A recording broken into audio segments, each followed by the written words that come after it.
I'll go out on a limb and say that I'm one of the oddballs that thought it would be a good idea to try and install the tint on my 2021 Model 3, having no prior tint installation experience. I was in the same spot you're in right now earlier this year, watching videos on how to do tint installs and thinking, you know what? I could do that myself. I've done this on my car, I've done that on my car. How hard could it be? Well, it is harder than it looks.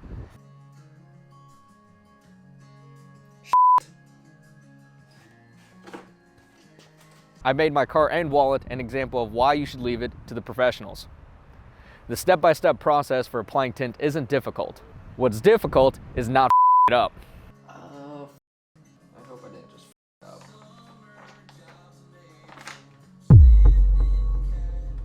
It's more of an art than a science, and this all boils down to 4 points for why you shouldn't do it yourself and instead save yourself the time and hassle and let a pro do it. For one, just like I mentioned before in the ceramic coat installation, you need an enclosed workspace and dust-free work area.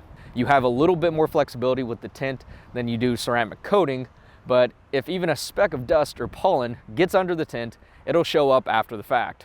It's barely noticeable, but on the back right window, there were specks of dust that I hadn't seen until well after I squeegeed all of the soapy water out. Secondly, which probably encompasses every other point, it's super easy to screw up.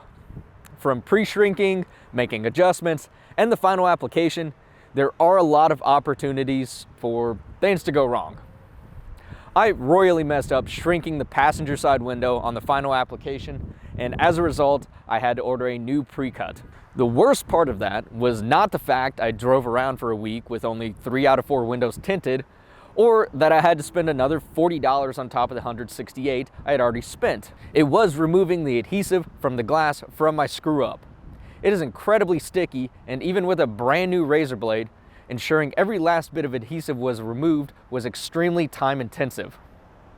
Again, if the glass's surface is not 100% clean, it will show up in the tint after the install is complete. Third, errors are still present even after a pretty good install. So like I said, this was my first time applying tint, and even with taking my time, watching a dozen different videos, and being very, very careful, errors are still present. For example, on the passenger and driver side windows, there are still fingers or gaps close to the side pillars. 4, the costs don't make sense. I took on this project as more of a learning experience and a challenge, so the money didn't matter as much.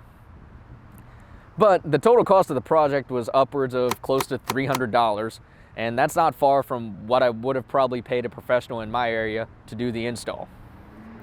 If you notice, I didn't even install the tint on the back window. After installing the tint on each of the doors, then watching professionals have a difficult time doing it on YouTube, I noped out of that really fast. The margin for error on the rear window is much smaller than the door windows. Not to mention, you need a soak rope since the soapy water will not run down the bottom of the window and out of the car like on the doors. A mistake on this section would be very noticeable, and I didn't want to spend another whole day to come out with an imperfect result. I opted for ceramic IR tint, which so far has been fantastic since I spend a good amount of time on the road. Just keep in mind that if you make a mistake, it's costly to fix that mistake with the more expensive tint. Overall, this has been a good learning experience, but on my next car, I'm definitely going to take it to a professional. Links to everything in the description. If you found this video helpful, please be sure to hit the like button below. If you enjoy interesting content and hearing me break down my experience of doing different projects, then hit the subscribe button below. Thanks for watching, and until next time, I will see you later. I opted for ceramic IR tint, which so far is fantastic since